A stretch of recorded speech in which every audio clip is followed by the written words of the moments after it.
guys, welcome to Soul Snippets. I am Tulumusi. And I am Tobegile Khadebe. Tulu and I were actually having a funny little conversation where, actually everyone has a hard time saying Soul Snippets, guys. What were we? Soul Sisters, number one. Snow Snippets. Snow Snippets. Guys, soul, like soul, and then snippet, like little, Yeah, I think we didn't realize that it's a tongue twister. Yeah, but maybe we should actually have a Soul Snippets tongue twister challenge, but maybe I'll probably get it wrong, so maybe not.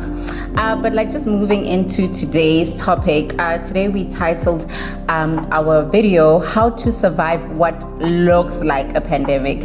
And we don't mean pandemic, oh my gosh, the world's ending, everyone's dying kind of pandemic, but the way that we experienced 2020, like the lockdown, the uncertainty, everything just happening. People were scared, people were confused, they didn't know what to do. So when you're going through moments like that in your life, where you're unsure, where it looks like I don't know what's happening, we are doing a survival guide on how to get through those times. So I just think that a lot has happened, girl. In one of our earlier videos that we recorded for WhatsApp, unfortunately, Tulu was talking about how she perceived lockdown would be. So, in the American movies, it's always the American movies, no shade. The world is coming to an end and everyone is driving towards this one point and it's so dark.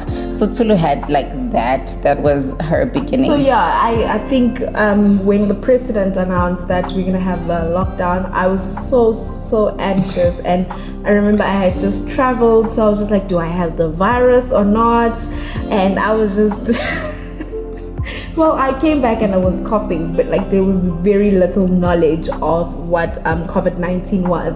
And I told her, and the next thing she thought she had the virus. Ew. But anyway, I was very, very, very anxious. And I remember when he announced it, in my head, I thought it's going to be dark for 24 hours a day. I won't be able to go to the shops. There will be no sunlight? Literally, there will be no sunlight. I was scared. I was terrified, and I remember I left my place at 10 p.m. or something, right after in fact I was at the office right after the president had announced that we're gonna have a lockdown, and I went to my place and I packed all our food. Fast forward to deep in lockdown, then I was at home with my family, but then I had a lot of challenges, and I think many of you don't know this, but I lost my dad, I think 5 years ago, and that and many other things, but that being the main thing that I had to face and deal with. It took me into a state of depression and anxiety, and it really affected me. It affected me at work, it affected my social life, it affected my relationships, and it was just a very lonely and uncomfortable space to be in, because I couldn't really voice it out with the people who are around me. So that's one of those things that happened to me, and as a family, each and every person was dealing with it on their own, and we couldn't deal with it together. So that was hectic for me. I think as we go into the survival tips, one of the tips is just to be in community and have people can support you. And for me, we had days where we had to record, and she was not okay, and I'm just what do I do? What do I say? And you can see someone is not okay, but they're also not talking about it. You also don't want to push. So it's very, very difficult. But I think it's things that will also go, into when we look at the survival tips. So I think the first survival tip that we had for surviving what looks like this confusing time in your life is guys, we're not even gonna beat about the bush. Yeah, and before you carry on, Toby, you mentioned something earlier that being in a pandemic doesn't really mean that it's the end of the world or whatever, but it's things that we really go through every day, and it's things we've been going through before 2020. Before 2020, but it's just we all having it together as the world. Yes, that's exactly what I was saying. Is that I think earlier in another video I also made reference to when Stephen Furtick said that like we've been going through these things. It's just that now the whole world is going through them together. Like people have lost their jobs before. Like I told people that I had my 2020 in 2017. So like people have lost their jobs, people have lost loved ones. I mean, you lost a loved one even before now. So it's things that feel like they could be the end of the world. But that's why I think that a video like this can live on, because I mean, we will always need to come back to that moment where we have to, go through something maybe for the first time, or go through something again,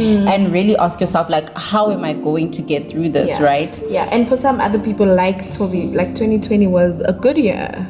Yeah, 2020 was like a good, like the other day I was actually thinking, how people are like 20 for me, 20 for whatever, and I was like, this was 20 to begile, guys. Like it was good. But I think what I learned this year is that things can be uncertain. I really had to learn to trust God, because I had plans, and I'm just like and I had to remember the God I serve. I have to I had to remember that like he said he'll bring it to pass. Like when I did that vision board in the beginning of the year, like God knew everything was going to be happening, and he knew I would still fulfill those plans. So 2020 for me was just like a year of like coming back to actually they were talking about coming back to your first fire. I always think of the time when I was so on fire for Christ, guys. 2015 and 16. And look, we've had this conversation where I'm just like, when you read your diary and those notes that you made when you first got saved, or when you had that encounter with Christ. Yeah. And like our pastor was like, God does not even want to take you back to that moment. And I was just like, after like certain things happened, I was like, I'm so glad God didn't take me to that 2016 fire, because 2020 fire is like even more on fire, So for me, it was just a matter of coming back to God, coming back and remembering, like, because I looked at my life over the past few years and I was like, like, why did you do those things again? Like, why are you the way that you are? And I was like, I need to clean out my closet. Like, I need to get back on track. And I think that's what 2020 showed me, So in the midst of everything happening around me, I was just like, girl, check yourself. What is happening? And that's what 2020 did for me, right? But I think just going back to the survival steps. Right? The first thing we noted, guys, is that we need God.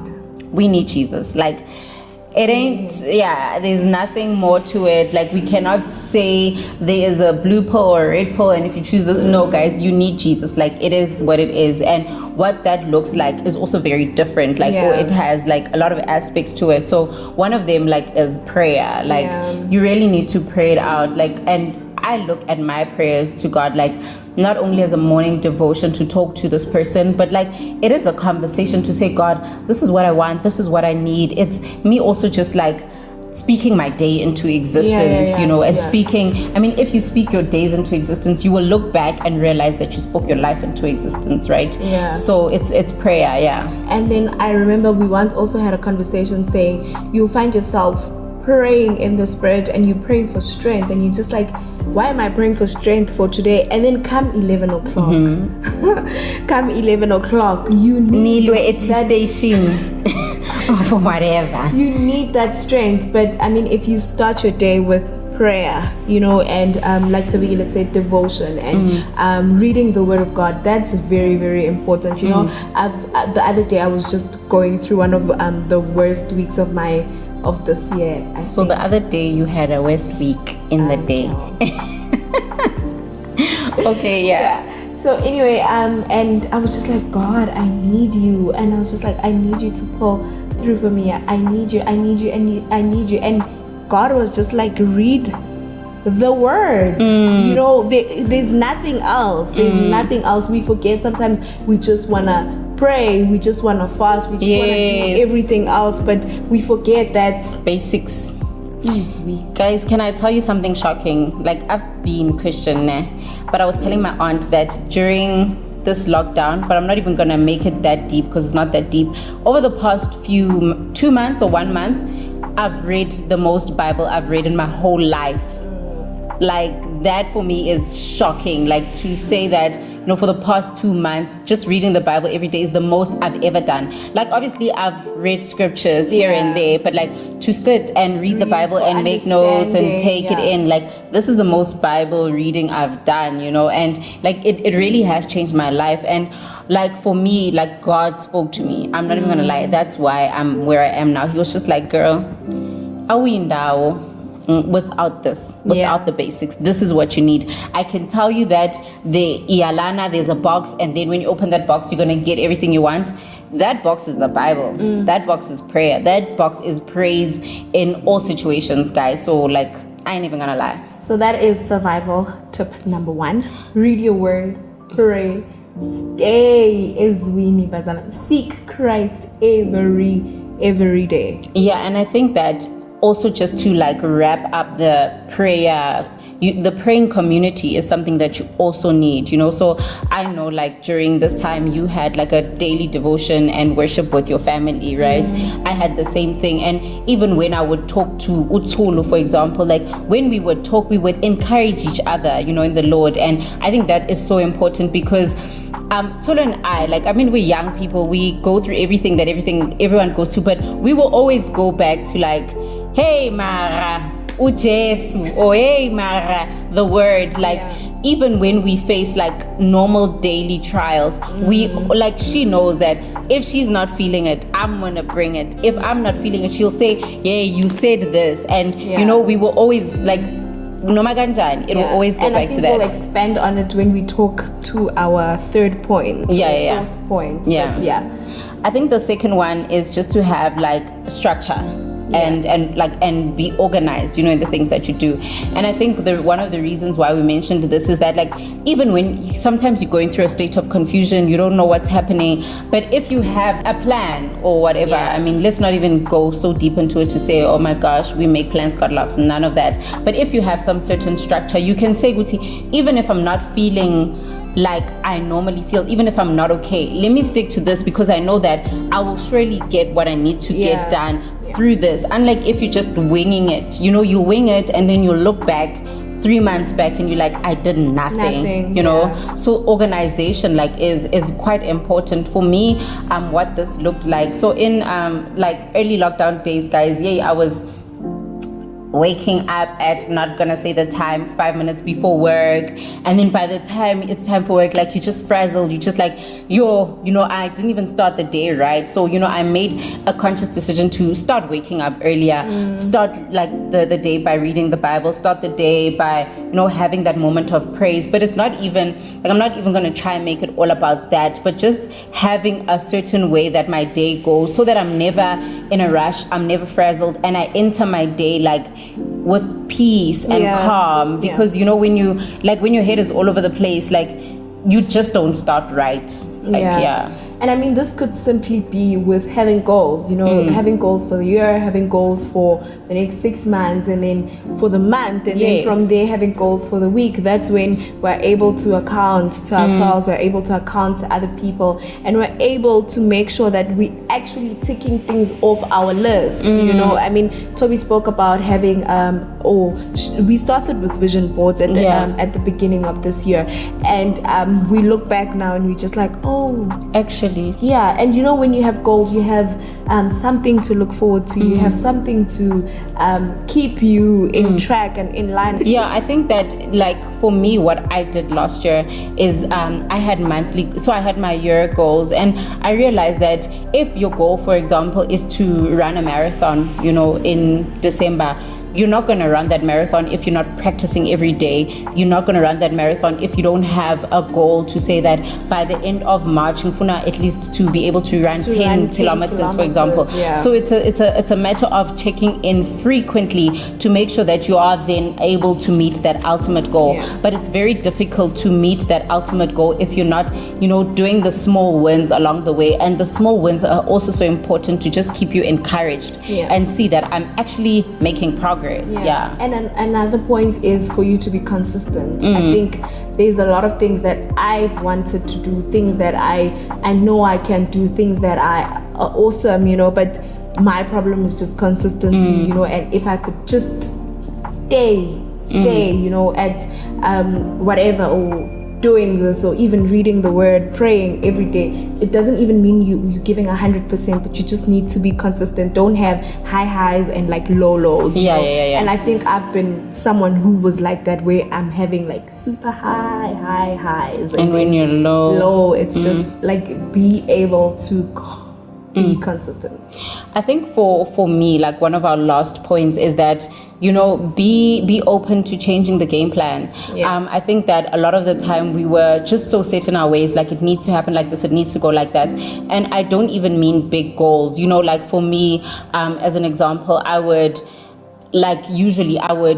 my plan or everything that I did, like I'd go to work, collect my daughter from school, then go like chill at home for like 30 minutes, then go to the gym, come home, and then bath time, sleep.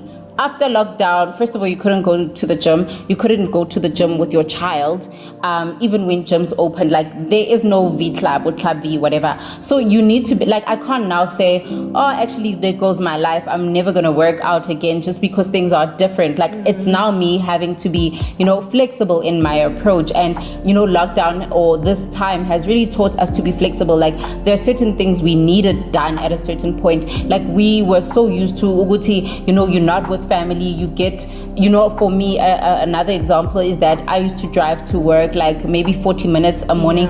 That's when I would listen to my sermons. That's when I would praise and worship. That's when I would get it in. But now I was waking up 5 minutes before work started. So I wasn't having that moment and time for praise and time to be alone with God. But I also couldn't say, hi, there it goes. It means now I had to change the way I do things. I had to be intentional and find time to, you know, talk to God, even if it means I wake up earlier or maybe I do it later at night. But you need to be open to change and being flexible, because change is going to happen in your life, even just through different stages of your life. Like Tulu, like Mo Shataboma next year, the way that you do things is gonna have to be different, you know. So be open to like changing that game plan, you know, because okusalayo ePromised Land ila siyakhona siyafika noma kanjani. Okay guys, I'm still single, so if you're looking to bring your CV, we can get married.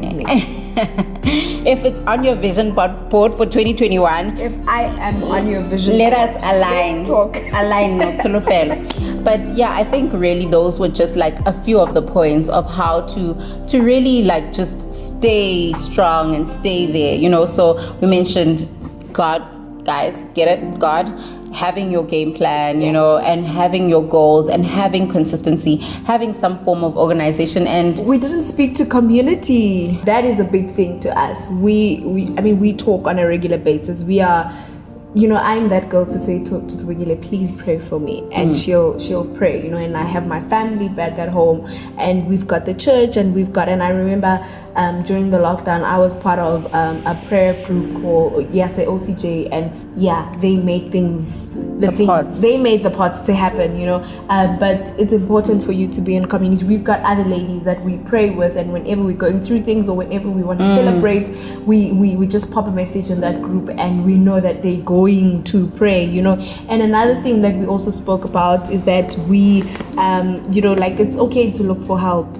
It's okay to look for help. Yes, sorry, we did, like, as you're mentioning all these things, I'm like, we didn't talk about it. Yeah, it's okay to look for help. I mean, we are we're both seeing a therapist, you know, and it helps. And I think, like, you know, when you think therapy, you think like mental, but it's like, for me, it just becomes like also a point of release and a point where you can talk about things. And also, I think a lot of the time, a lot of people, like, I'm not for leaning too much on a therapist. I mean, it will always be God first. But like, I think sometimes we also do things habitually and we don't know Uguti like our behavioral patterns that we don't see problems with, right? And those can cause problems for us in relationships or in how we relate to other people. So I think for me, like, having that person that is able to be the objective person, and also like I feel like the therapy for me is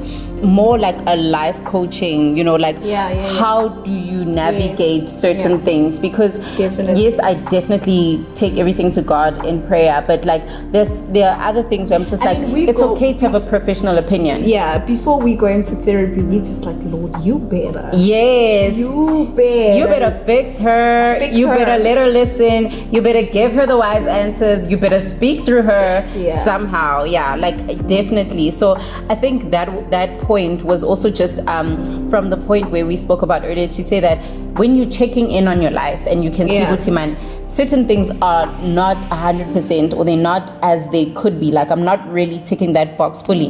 You look for help. You do. You look at what resources are available to you, and sometimes it's in the church and sometimes it's not. Like, there are people who are professional and who are good at what they do, and that could be very well what you need. But talk to people. I mean, I wasn't seeing the therapist until it was like, see the therapist, and I was like, let me see the therapist. But we had to talk to each other because there were a lot of things we didn't talk about.